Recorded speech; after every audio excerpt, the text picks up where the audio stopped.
الكتاب الذي هدانا لهذا وما كنا لنهتدي لولا أن هدانا الله أما وقد قال الله تبارك وتعالى في كلامه الكريم وفي القرآن المجيد أعوذ بالله من الشيطان الرجيم بسم الله الرحمن الرحيم إن الدين عند الله الإسلام وقال رسول الله صلى الله عليه وسلم من صام وقام في رمضان غفر له ما تقدم من ذنبه وما تأخر آمنا بالله صدق الله المولى الكريم وصدق رسوله النبي الكريم ونحن على ذلك من الشاهدين والشاكرين والحمد لله رب العالمين رب اشرح لي صدورنا ويسر لنا أمورنا واحلل عقدة من لساننا ويفقهوا أقوالنا وأفعالنا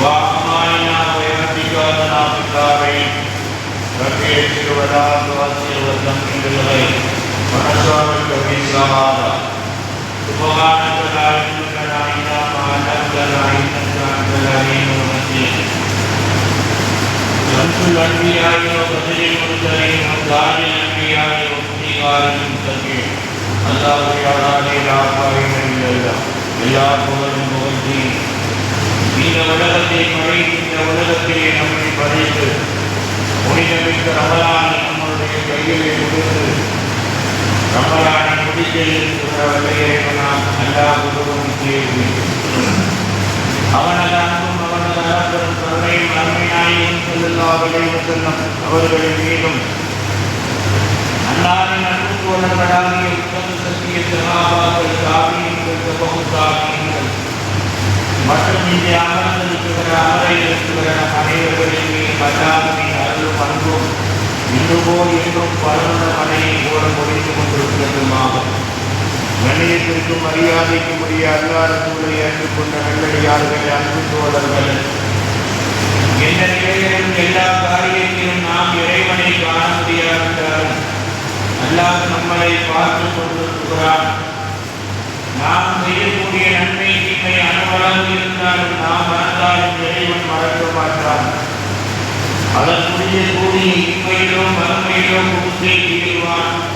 அது நல்லதோ கெட்டதோ அனுபவித்தே தீர வேண்டும் என்ற பயத்தை என் நெஞ்சத்தில் நிலைநிறுத்தி தங்களுடைய நெஞ்சத்திலே நிலைநிறுத்திக் கொள்ளுங்கள்.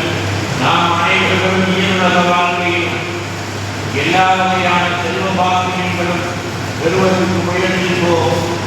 அல்லாஹ் தபாரக வ தஆலா அதற்கு உதவி செய்ய வேண்டும் என்று இருவரையும் பிரார்த்தித்து எனது ஸலாத்தை காணிக்கையாக்கி எனது ஜும்மாவுடைய பிரசங்கத்தை ஆரம்பம் செய்கின்றேன். அஸ்ஸலாமு அலைக்கும் வ ரஹ்மத்துல்லாஹி தஆலா வ பரகாத்துஹு. எனது அன்புக்குரிய அருமையுள்ள மக்களே, ரமலானுடைய ஆரம்ப நோக்கிலே அமர்ந்திருக்கிறோம். இறுதி நோக்கு சொல்லக்கூடாது. ஏனென்றால் நோக்கு வருகின்றவர்களுக்கு தான் இறுதி நோக்கு. உலகத்தில் வாழ ஆசைப்படக்கூடியவர்களுக்கு இறுதி நோக்கல்ல, முதலாவது நோக்கு என்று நாம் சொல்ல ரமலானுடைய முதலாவது நோக்கிலே அமர்ந்திருக்கிறோம். அன்புக்குரியவர்களே, இஸ்லாமிய கடமைகள் 5: கலிமா, தொழுகை, நோன்பு, ஜக்காத்து, ஹஜ். இந்த 5ம் உலகத்தில் வாழக்கூடிய மனிதனுக்குத்தான் கடமையை தவிர உயிரோடு நாம் இருந்தோம் அல்லவா, ஆழம் கர்வா உயிர்களுடைய உலகம். இந்த உலகத்தில் படைக்கப்பட்ட எந்த உயிருக்கும் இது கடமையாயிட்டால் இது கடமையில்லை என்பதற்குரியவர்கள். ஆழம் கர்வா உயிர்களை படைத்த உலகத்தில் யாருக்கும் ஈமான் கடமை இல்லை. ஏனென்றால் எல்லா உயிருமே என்ன செய்திருக்கிறது? அல்லாஹ்வை ஏற்றுக்கொண்டுதான், ஏற்றுக்கொண்ட பின்னால் தான் அல்லாஹ் படைத்தார். எந்த உயிருக்கும் தொழுகை என்பது கிடையாது. எந்த உயிருக்கும் நோன்பு, ஜக்காத்து, ஹஜ் என்பது கிடையாது. ஆனால் ஈமான், தொழுகை, நோன்பு, ஜக்காத்து, ஹஜ் என்பது எங்கே கடமை தெரியுமா? அல்லாஹ் மனிதனுடைய உடலை படைத்து அந்த உடலுக்குள் உயிரை புகுத்திய பின்னால் தான் இந்த 5 5 கடமைகளும் கடமை. அதிலே கூட இந்த 5 கடமைகளும் உடலுக்கு சொந்தமானதா உயிருக்கு சொந்தமானதா என்றால் இந்த 5 கடமைகளும் ஈமான், தொழுகை, நோன்பு, ஜக்காத், ஹஜ் உடலுக்கு சொந்தமானதுதான், உயிருக்கு சொந்தமானதல்ல. மற்றபடி ஏன் நமக்காக உயிர் பட்டினியாக கிடக்குகிறது, சாப்பிடாமல் கிடக்குகிறது, தூங்காமல் உயிர் கிடக்குகிறது என்றால் உயிர் சாப்பிடுவது கிடையாது, உயிர் தூங்குவது கிடையாது, உயிர் கணித்திருப்பது கிடையாது. மாறாக இந்த உடலுக்குள்ளே அல்லாஹ் உயிரை உழைத்ததின் காரணமாக அல்லாஹ்வுடைய சொல்லுக்கு கட்டுப்பட்டு என்ன செய்கின்றது? உயிர் பொறுமையாக மனிதனிடத்திலே கஷ்டப்படுகிறது. உயிராகப்பட்டது இந்த உலகத்தில் மனிதனுடைய உடம்பிலே படைக்கப்படும் என்ற காரணத்தினால் தான் உயிரை அல்லாஹ் உலகத்திற்கு அனுப்பி என்ன செய்தார் தெரியுமா? நோமானை வாதியை நோமான் என்று ஒரு இடம் இருக்கிறது. அது எங்களுக்கே கற்றுக்கு போயிருக்கு, உம்ராவுக்கு போயிருக்க பொழுது தெரியல.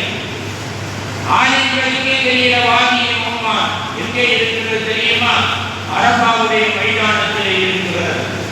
நாங்கள் உம்ரா போயிருக்கிற பொழுது வாதிய நோமானை தேடினோம். வாதிய நோமான் யாருக்குமே தெரியல. அந்த வாதிய நோமான் என்ற ஓடை அரபாவிலே இருக்கிறது. அந்த அரபாவிலே உலகத்தில் படைக்கக்கூடிய உயிர்களை எல்லாம் அல்லாஹ் இறக்கினான். இறக்கி கேட்டான், என்னை உங்களுடைய ரப்பாவை ஏற்றுக்கொள்கிறீர்களா? உயிர்கள் எல்லாம் அல்லாஹ்விடத்திலே கேட்டது, நீ மாதா எக்கூறு மாவியில் கவுல, யாரெல்லாம் உன்னை ரப்பாவை ஏற்றுக்கொண்ட பின்னால் தானே எங்களை எல்லாம் படைத்தாய், எதற்காக இங்கே கொண்டு வந்து எங்களை கேட்கிறாய்? சுவர்க்கத்திலே இருந்த நாங்கள் ஆழங்கள் அருவாக்களுடைய உலகத்தில் இருந்த எங்களை நீங்க எதற்காக இறக்க வேண்டிய அவசியம்? அல்லாஹ் தான் சொன்னா, மண்ணினால் ஒரு மனிதனை நான் பின்னால் படைக்கப் போகின்றேன், அந்த மனிதனுடைய உயிருக்கு உடலுக்குள்ளே உன்னை நுழைக்கப் போகின்றேன். இந்த உலகத்தில் கொஞ்ச காலம் வாழக்கூடிய சூழ்நிலை ஏற்படும். அந்த காலத்தில் மனிதன் பலவாறாக மாறுவான். என்னை ஏற்றுக்கொண்டு படைக்கப்பட்ட மனிதன் என்ன செய்வான்? முனாஃபிக்காக மாறுவான், முஸ்லிக்காக மாறுவான், காபீராக மாறுவான். அந்த சூழ்நிலையிலே நீயும் அவனோடு சேர்ந்து மாறிவிடுவாயா? இல்லை, என்னை கொண்ட ஈமானை நிரந்தரமாக கொண்டிருப்பாயா? அப்படின்னு கேட்கிற பொழுது எல்லா உயிர்களும் சொன்னது, அலசு திறப்பிக்கும் காலுபடா. 7வது நூல் 60 எடுத்து பார்த்த இடத்தை எல்லாம் கேட்கிறான், என்னுடைய ரப்பாவை நீங்கள் ஏற்றுக்கொள்கிறீர்களா அப்படின்னு சொல்ற பொழுது அந்த அரபாவிலே உள்ள வாதியை நோமான் என்ற ஓடையை எல்லா உயிர்களும் சொல்லுகிறது. காலுபடா, இன்றைக்கெல்ல என்றைக்கும் எங்களுடைய ரப்பு நீதான், என்ன நிலைக்கு ஆளாக்கப்பட்டாலும் எங்களுடைய ரப்பு நீதான் அப்படின்னு சொன்னது. நெருங்கிய இந்த உலகத்திற்கு வந்து எதற்காக தொழுகையும், நோன்பையும், ஜக்காத்தையும், ஹஜ்ஜையும் அல்லாஹ் உலகத்துக்கு கடமையாக்கினான் அப்படின்னு சொன்னா ஒரே ஒரு காரணத்துக்காக கடமையாக்கினான். என்ன காரணம் தெரியுமா? அதாவது உடலாகப்பட்டது 5 பொருள்களை கொண்டு படைக்கப்பட்டது. இந்த 5 பொருள்களுக்கும் நிறம் கிடையாது. மண்ணுக்கு நிறம் கிடையாது, தண்ணீருக்கு நிறம் கிடையாது, காற்றுக்கு நிறம் கிடையாது, நெருப்புக்கு நிறம் கிடையாது என்று கூறியவர்கள். எதுக்குமே நிறம் கிடையாது. எதுபோது சேர்ந்தது அந்த நிறமாக மாறிக்கொள்ளும். இந்த 5 தான் மனிதனுடைய உடலை படைத்தான். படைக்கப்பட்ட மனிதனாகப்பட்டவன் என்ன செய்வான்? இது நிறம் மாறுவதை போன்று, இது எப்படி நிறம் மாறுவதை போன்று மனிதன் மாறிவிடுவானோ அப்படிங்கிறதுக்காகத்தான் என்ன செய்தான் தெரியுமா? தொழுகை என்ற ஒன்றை கொடுத்து இதிலே நீ துணிந்தே தீர வேண்டும், இதிலே நீ சஜிதாவுக்கு போயே தீர வேண்டும். நோன்பு என்ற ஒன்றை கொடுத்து இதில் தனித்திருக்க வேண்டும், பசித்திருக்க வேண்டும், விழித்திருக்க வேண்டும். ஜக்காத் என்றை கொடுத்து நீ சம்பாதிக்கிற எல்லா பொருளும் என்னிடத்திலே இருந்து கொடுக்கப்பட்டதுதான். பிறக்கும் போது அங்கனம் வருகின்ற ஒரு கபன் துணி, இது அல்லாத எல்லாவற்றையும் விட்டுத்தான் வரப்போகிறாய்.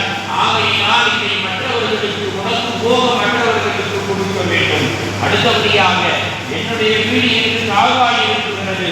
அந்த காபா உனக்கு புனிதம் இல்லாததாக இருக்கலாம், அதனுடைய புனிதத்துவம் உனக்கு தெரியாமல் இருக்கலாம்.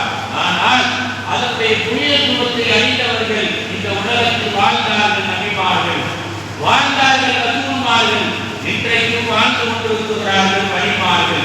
அந்த காபாவுடைய புனிதத்துவம் உனக்கு இருக்கிறதோ இல்லையோ அந்த இடத்தை போய் தவாஃப் செய்ய வேண்டும்.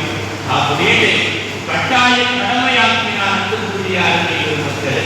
ஆகையினால் இஸ்லாமிய கடமைகள் ஐந்துமே உயிருக்கு அல்ல, உயிருக்கு கடமை அல்ல, உடலுக்கு கடமை. உயிர் எதற்காக நாம் சொல்லக்கூடியது எல்லாம் உடலுக்குள்ளே இருந்து கேட்கிறது தெரியுமா? அல்லாஹ் வேறு என்று சொல்லியிருக்கிறார். நான் சொல்வதை கேள் என்று அல்லாஹ் சொல்லி இருக்கிறார். ஆகையினால் நம்மளுடைய உடலுக்கு உயிரை புகுத்தியதின் காரணமாக உயிராகப்பட்டது என்ன செய்கின்றது? நாம் சொல்லக்கூடிய நேரத்திலே, நாம் நோன்பு வைக்கக்கூடிய நேரத்திலே, நாம் ஜக்காத்து கொடுக்கக்கூடிய நேரத்திலே, நாம் ஹஜ்ஜுக்கு செல்லக்கூடிய நேரத்திலே நம் கூட உதவியாக இருக்கிறது. நாளை உலகத்தை விட்டு பிரிந்து விட்டால் மண்ணு மண்ணோடு சேரும், தண்ணீர் தண்ணீரோடு சேரும், காற்று காற்றோடு சேரும், நெருப்பு நெருப்போடு சேரும், எல்லாம் அதுவோடு சேர்ந்தது. உயிருக்கு அழிவா? உயிருக்கு அழிவு கிடையாது. உயிர் எங்கே இருந்து படைக்கப்பட்டதோ அந்த இடத்துக்கு போய் சேரும். அழிவா? அழிவில்லை. ஆனால் உயிர் எங்கே இருந்து படைக்கப்பட்டது? வெள்ளிக்கிழமை சூரத்து சஜிதா ஓதுவோம், அதில் எடுத்து பாருங்க 21வது சூர. உயிர் எங்கே இருந்து படைக்கப்பட்டது? அல்லாஹ் சொல்றான், வனபக ஃபீஹி பினூரிஹி. உன்னுடைய உயிரை எங்கே இருந்து கொடுத்தேன் தெரியுமா? என் உயிரில் இருந்து உனக்கு உயிர் கொடுத்தேன். அல்லாஹ் சொல்றான், என் உயிரில் இருந்து உனக்கு உயிர் கொடுத்தேன். ஆகையினால் உன்னுடைய உடலுக்கு அழிவுண்டே தவிர உன்னுடைய உயிருக்கு அழிவு கிடையாது. உன்னுடைய உயிருக்கு அழிவு கிடையாது. நீ உலகத்தை விட்டு மறைகின்ற பொழுது மண்ணு மண்ணோடு, காற்று காற்றோடு, தண்ணீர் தண்ணீரோடு, நெருப்பு நெருப்போடு போகும், எல்லாம் அழிந்து போகும். ஆனால் உன்னுடைய உயிர் அழியாதது. காரணம், அது என்னுடைய உயிரிலே இருந்து கொடுக்கப்பட்டது. அது என்னிடத்திலே வந்து பத்திரமாக இருக்கும். ஆனால் அந்த உயிரை என்ன செய்வேன் தெரியுமா? உன் உடம்புக்குள்ளே வீழ்த்துவேன். எப்பொழுது வீழ்த்துவேன் தெரியுமா? கியாமத்தில் கபூரிலே இருந்து உன்னை எழுப்பப்படுகிற பொழுது வீழ்த்துவேன். உன்னுடைய உடம்பு வருமா? உன்னுடைய உடம்பு வருமாண்டா? உன்னுடைய உடம்பு தானாக எல்லாம் வரும். ஏன் கேட்டா, எதுவுமே இல்லாத இரத்தத்தை உண்டாக்கி விந்தை சலக்கட்டியாக்கி, சலக்கட்டியை என்ன இரத்தத்தை உண்டாக்கி விந்தை இரத்த கட்டியாக்கி, ஏன்னா இரத்த கட்டியை சலக்கட்டியாக்கி அதிலே எலும்பை நுழைத்து அதிலே உன்னுடைய உடம்பிலே உண்டான மண்ணிலே உண்டான கனி எல்லாம் ஒன்று சேர்த்து மனிதனாக படைத்தவன் நான். ஆகையினால் எனக்கு எது கஷ்டமல்ல, உன்னுடைய உயிரை என்னிடத்திலே கொண்டு வந்த பின்னால், உன்னுடைய உடலை அழித்த பின்னால் அதை உருவாக்குவது என்ன எனக்கு பெரிய கஷ்டம் அல்ல. அல்லாஹ் சொல்றான், உன்னுடைய உடலை படைத்து அதுக்குள்ளே என்னுடைய ரூஹை ஊதிய பின்னால் وَجَعَلَ لَكُمُ السَّمْعَ وَالْأَبْصَارَ وَالْأَفْئِدَةَ قَلِيلًا مَا تَشْكُرُونَ. உன்னுடைய உடலுக்குள்ளே உயிரை ஊதிய பின்னால் நீ ஒன்றுமே இல்லாமல் இருந்த. ஆனால் அதில் என்னத்தை கொடுத்தே தெரியுமா? வாழ்க்கும் பார்வையை கண்ணென்று ஒன்றை படைத்து கொடுத்தேன், கேட்கும் கேள்வியை காதென்று ஒன்றை படைத்து கொடுத்தேன், வல் அஃபீதத்த சிந்திப்பதற்கென்று இதயத்தை படைத்து இதயத்தை நான் கொடுத்தேன். என்ன அப்படின்னு அல்லாஹ் சொல்லிட்டு சொல்றான், கலீலம் மா தஷ்குரூன். இது எல்லாத்துக்கும் புரியுமா? எல்லாத்துக்கும் இது புரியுமா? குர்ஆன் எல்லாத்துக்குமா ஏற்படி காட்டும்? எல்லா பேரும் தெரிவிக்கிறோம். குர்ஆன் எனக்கு தெரிஞ்சிட்டோம், குர்ஆன் எனக்கு தெரிஞ்சிட்டோம். ஆனால் குர்ஆன் சொல்லு, நான் யாருக்கு சொல்லும் தெரிஞ்சுக்கிட்டா? குர்ஆன் சொல்லு, நான் யாருக்கு சொல்லும் தெரியுமா? போய் எடுத்து அடிப்படாம எடுத்து பாருங்க. முதல் திருவு ஆரம்ப வழியை பாருங்க. குர்ஆன் சொல்லுது, எல்லா பேரும் என்ன சொத்தால் சொந்தம் கொண்டாடினா நான் யாருக்கு சொல்லும் தெரியுமா? நான் அல்லாஹ்வுக்கு சொந்தம். அல்லாஹ்வுக்கு யார் சொந்தமாக உலகத்தில் வாழுகிறார்களோ, அல்லாஹ்வுடைய குறிச்செயலுக்கு யார் அடிபணிந்தார்கள் அவர்கள் தான் எனக்கு சொந்தம், அவர்கள் தான் எனக்கு சொந்தம். நான் அவன் என்ன நீ சொந்தம் கொண்டாடுறவன் எல்லா பேச்சுக்கும் சொந்தம் இல்லை என்று அல்லாஹ் சொல்லுகின்றான். அன்புக்குரியவர்களை குர்ஆன் சொல்கின்றது. ஆகையால் நான் வைக்கக்கூடிய இந்த ரமலானுடைய நோன்பு அது என்ன எந்த நோன்பாக இருக்கட்டும், நாம் எத்தனை தொழுகை கொடுக்கட்டும், எத்தனை ஜக்காத்து கொடுக்கட்டும், நாம் எத்தனை ஹஜ் செய்யட்டும், எல்லாம் எதற்கு சொந்தம் தெரியுமா? நம்மளுடைய உடலுக்கு சொந்தம், நம்மளுடைய உயிருக்கு சொந்தம் இல்லை. மாறாக உடலுக்கு சொந்தமாக ஏன் இவைகளை ஆக்கினான்? இவைகளை எதற்காக உடலுக்கு சொந்தமாக ஆக்கினான்?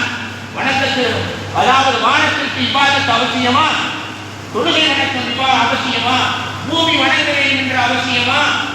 மலைகள் இறைவனை வணங்க வேண்டும் என்ற அவசியமா? கடல் இறைவனை வணங்க வேண்டும் என்ற அவசியமா? மாறாக மனிதனுக்கு மாத்திரமே இந்த வணக்கத்தை இந்த கடமைகளை எல்லாம் அல்லாஹ் கட்டாயமாக்கினான்.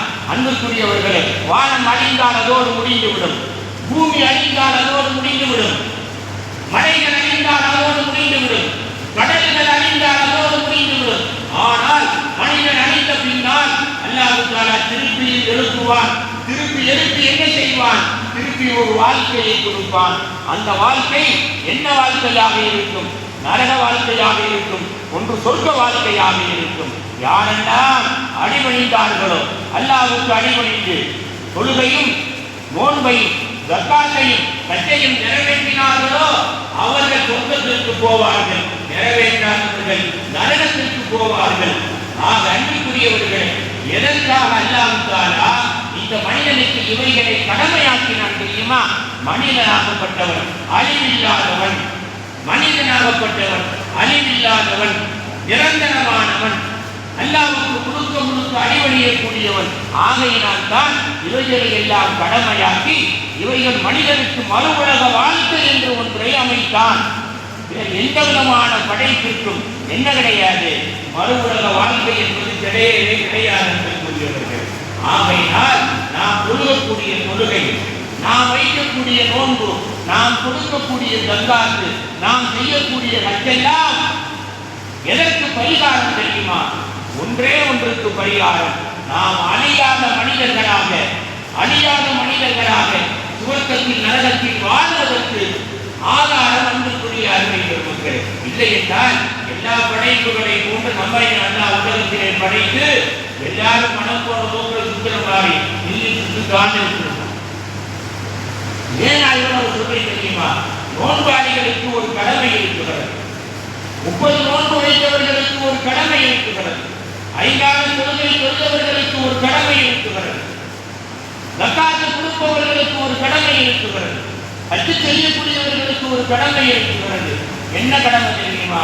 அல்லாஹ் எதையெல்லாம் சொன்னானோ அதையெல்லாம் செய்வது கடமை இருக்கிறது. என்ன கடமை? பெருமானார் ஸல்லல்லாஹு அலைஹி வஸல்லம் சஹாபாக்கள் கேட்டாங்க, நோன்பு வைத்தவர்கள் எல்லாரும் ஃபித்ரா கொடுக்கணும். ஃபித்ரா எப்போ கொடுக்கணும்? பெருநாளுடைய ஃபஜ்ர் தொழுகை முடிந்து, அதாவது ஈது பெருநாள் தொழுக வருவதற்கு முன்னால் கொடுக்கணும். நிறைய பேர் என்ன செய்யறாங்க, ஒரு நாளைக்கு நாளை கொடுத்து நாம் அசத்து, 2 நாளைக்கு நாளை கொடுத்து நாம் அசத்து, 10 நாளைக்கு நாளை கொடுத்து அல்லாவுக்கு கடை கொடுக்க போற மாதிரி ஃபித்ரா கொடுக்குற நாள் அல்லாவுக்கு அனுப்ப வைக்கிறது. அப்ப நபிகள் நாயகம் ஸல்லல்லாஹு அலைஹி வஸல்லம் அவர்கள் சொல்கிறார்கள், யௌமுல் ஃபித்ர், அதுக்கு பேரே ஃபித்ராவுடைய காசு. ஃபித்ரானே என்ன அர்த்தம்? பெருநாளைக்கு சொல்லப்படக்கூடியதுதான் ஃபித்ரா. அந்த ஃபித்ராவை எப்பொழுது கொடுக்க வேண்டும்? அன்னைக்கு ஃபஜ்ர் தொழுகை முடிந்த பின்னால், ஃபஜ்ர் தொழுகைக்கு பின்னால், அல்லது ஃபஜ்ர் தொழுகை வரும் நேரத்திலே இருந்து பெருநாள் தொழுகை வருவதற்கு முன்னால் கொடுத்து தீர வேண்டும். திருப்பி சஹாபாக்கள் கேட்டார்கள், ஃபித்ரா ஏன் கொடுக்கணும்? ஃபித்ரா ஏன் கொடுக்கணும்? முதலாவது ஸல்லல்லாஹு அலைஹி வஸல்லம் பெருமானார் ஸல்லல்லாஹு அலைஹி வஸல்லம் அழகா சொன்னாங்க. முதலாவது என்ன தெரியுமா? அல்லாஹ் ஜமீலும் யுஹிப்புல் ஜமால, அல்லாஹ் அழகானவன், தன்னுடைய அடியார்களுக்கு அழகை விரும்புகிறான். அப்படின்னா அல்லாஹ் எந்த பாவமும் எப்படி செய்திருக்க மாட்டானோ அதே மாதிரி அடியார்கள் பாவம் செய்திருக்க கூடாது. நோம்பாளியாக இருக்கக்கூடிய அடியார்கள் பாவத்தை செய்யல, தன்னால் பாவம் படுமா படாதா? சாதாரண பாவம் கேட்குமா கேட்காதா? ஒரு பாவத்தை பார்க்கிறவர்கள் கல்வி சிந்திக்குமா சிந்திக்காது? அதுவும் பாவம் தான், அதுவும் பாவம் தான். ஒரு நோம்பாளியுடைய நோன்பு சுத்தமாக அல்லாஹ்விடத்திலே போய் சேர வேண்டுமானால் இந்த பாவத்திலே இருந்து என்ன செய்ய வேண்டும்? அவர் மீற வேண்டும். இந்த ஃபித்ரா இந்த பாவத்திலே இருந்து மீட்டும். இரண்டாவது விஷயம் ஸல்லல்லாஹு அலைஹி வஸல்லம் சொன்னாங்க. இரண்டாவது விஷயம் என்ன தெரியுமா? அதாவது இரண்டாவது விஷயம் ரொம்ப அழகா சொன்னாங்க. அதாவது ஃபித்ரா என்பது என்னன்னு கேட்டேன்டா, உலகத்தில் மிஸ்கீன்கள் வாழுகின்றார்கள், ஃபகீர்கள் வாழுகின்றார்கள், மிஸ்கீன்கள் வாழுகின்றார்கள், ஃபகீர்கள் வாழுகின்றார்கள். இந்த ஃபித்ராவுடைய காசு என்ன செய்யும் தெரியுமா? அவர்களை எல்லாம் சந்தோஷப்படுத்தும். ஃபித்ராவுடைய காசு அவர்களை சந்தோஷப்படுத்தும். அழகா சொன்னாங்க ஸல்லல்லாஹு அலைஹி வஸல்லம். ஃபித்ராவுடைய காசு அவர்களை எல்லாம் சந்தோஷப்படுத்தும் அப்படின்னு அழகா சொன்னாங்க. மூணாவது விஷயத்தை சஹாபாக்கள் கேட்டாங்க. என்னன்னு கேட்டாங்க. மூணாவது விஷயம் என்னன்னு கேட்டாங்க. பெருமானார் ஸல்லல்லாஹு அலைஹி வஸல்லம் சொன்னாங்க, மூணாவது விஷயம் என்னவென்றால், எல்லாருக்கும் ரமலானை எதிர்பார்த்தவர்களுக்கெல்லாம் ரமலானை கொடுக்கல, நமக்கு ரமலானை கொடுத்திருக்கிறான். இந்த ரமலானை கண்ணியப்படுத்தியவர்களுக்கு இந்த உலக வாழ்க்கையில் சந்தோஷமான வாழ்க்கை கிடைக்கவே செய்யும். கஷ்டம் என்பது வரவே வரும். இரண்டாவது என்ன தெரியுமா? நாளை மௌத்தான பின்னால் இந்த ரமலானை கண்ணியப்படுத்தியவர்களுக்கு ஜன்னத்துல் ஃபிர்தௌஸ் அல்ல, ஜன்னத்துன் நஈம், அதாவது ரையான் என்ற சொர்க்கத்தை அல்லாஹ் வைத்திருக்கிறார். ரையான் என்ற சொர்க்கத்தை வைத்திருக்கிறார். உலகத்தில் அல்லாஹ்வினால் படைக்கப்பட்ட எல்லா சொர்க்கத்திலும் இல்லாத சுகம் அந்த ரையானிலே இருக்கிறது. அந்த ரையானிலே இருக்கிறது. அந்த ரையானை படைத்திருக்கிறார். அப்போ உலக வாழ்க்கையில சந்தோஷமான வாழ்க்கை ரையானுங்கிற சொர்க்கம் எதன் மூலமாக கிடைக்குது? நோம்பின் மூலமாக கிடைக்குது. அந்த நோம்பை நமக்கு கொடுத்து அல்லாஹ்வுக்கு நன்றி செய்யும் விதமாக நமக்கு கீழே இருக்கக்கூடிய ஏழை எளிய மக்களுக்கு என்ன செய்வது? நம் கையால் 100 ரூபாயை கொடுக்கும், 100 ரூபாயை கொடுக்கும். அப்ப அல்லாஹ்வுக்கு சுக்ரியா செய்யும் விதமாக 100 ரூபாயை கொடுக்கும். அப்ப சுக்ரா எடுத்து கொடுக்கிறது. ஒன்று நோன்பு காலத்தில் அறியாமல் செய்த பாவம் அழிவதற்கு சித்திரா. இரண்டாவது நோன்பை கொடுத்து அல்லாஹ்வுக்கு சுக்ரியா நன்றி செய்யும் விதமாக சித்திரா. மூணாவது விஷயம் என்ன? மூணாவது விஷயம் அன்பிற்குரியவர்கள், நம் போன்ற ஏழை எளியவர்கள், நம்மளை விட ஏழை எளியவர்கள் சந்தோஷமாக அந்த இருக்க வேண்டும் என்பதற்கு சித்திரார். உலகத்தில் எல்லாமே ஏழை தான். எவருமே பணக்காரன் சொல்ல முடியாது. எவர் நான் பணக்காரன் அவர் முட்டாள்னு சொல்லு. நான் வீட்டில் குர்ஆன் சொல்லு, அல்லாஹ் சொல்றான், ஆனால் கனியை வாழ்ந்து கொடுக்குறாங்க. எப்ப நான் ஒரு ஆள் எப்ப பணக்காரன்? நீ எல்லாம் தேவையாகக்கூடியவர்கள். அறியாத விளங்காம பேசுவோம். நான் வார்த்தையை மாற்றி பேசுறேன். நல்லா என்ன சொல்றான்? நான் ஒரு ஆள்தே பணக்காரன், நீ எல்லாமே என்ன ஏழை தான். ஏழைன்னா என்ன அர்த்தம்? அடுத்த வருடத்தில் தேவையாகக்கூடியவர் தான். ஆகையினால என்ன செய்யாத, உனக்கு கீழே உள்ள உன்னை பார்த்து கை கட்டுக்கிறீங்கன்னு நினைக்காது, உனக்கு சஜிதா செய்யன்னு நினைக்காது, உன்னை பார்த்தவன் என்ன கலாம் போடணும்னு நினைக்காது. இந்த மூணும் யாருக்கு உள்ளதுதான்? எனக்கு உள்ளதுதான் என்று எல்லாம் சொல்லுகிறார். கூடியவர்கள் இந்த மூணையும் யார் வேணும் என்று நினைக்கிறாரோ அவர் என்ன அவுலியாவா இருந்தால் அவர் காஃபிக்கு சொல்லுங்க, அவர் முஸ்லீம் அல்ல. அவருக்கு உலகத்தில் நிம்மதியான வாழ்க்கை கிடையாது. அவருக்கு களிமா இல்லாமல் தான் மௌத்தா போவார். சொர்க்கத்துடைய வாழையை கூட நாளை குடிக்க மாட்டார். இது அல்லாஹ் சொல்லக்கூடிய விதி. ஆகையினால் அன்பிற்குரியவர்களை 30 நோன்பை வச்சு முடிச்சிட்டேன். இன்ஷா அல்லாஹ் முடிச்சிருவோம். இன்னும் கொஞ்சம் நேரம் இருக்கு. இந்த 30 நோன்பை வைத்ததுக்கு நாளை காலையில் ஜக்காத்து யாருக்கு வாஜிபோ அவங்கெல்லாம் ஜக்காத்து கொடுங்க. ஜக்காத்து கொடுக்க முடியாதவங்க சதக்கா கொடுங்க. சதக்கா கொடுக்க முடியாதவங்க என்ன செய்யுங்க? ஃபித்ரா கொடுங்க. எதுவுமே முடியாவிட்டால் நாளை தொழுது முடித்து விட்டு, பெருமாளுடைய தொழுகையை முடித்து விட்டு குடுகுடன் ஓடாதுங்க. யாரிடத்தில் எதுவும் கேட்கவில்லை. முசாபஹா செய்யுங்கள். ஸல்லல்லாஹு அலைஹி வஸல்லம் அவர்கள் சொன்னார்கள், ஒருவருடைய கையோடு ஒருவருடைய கை சேருவது, ஒருவருடைய கழுத்தோடு ஒருவருடைய கழுத்து சேருவது என்ன செய்யும் தெரியுமா? இருவருடைய பாவத்தையும் அழிக்கும், இருவருக்கும் பரக்கத்தை பெற்றுத்தரும். என்ன? இருவருக்கும் பரக்கத்தை பெற்றுத்தரும். வாய் துவா செய்யாட்டியும் கூட கல்வி துவா செய்யும் என்று பெருமானார் ஸல்லல்லாஹு அலைஹி வஸல்லம் யார் சொன்னாங்க?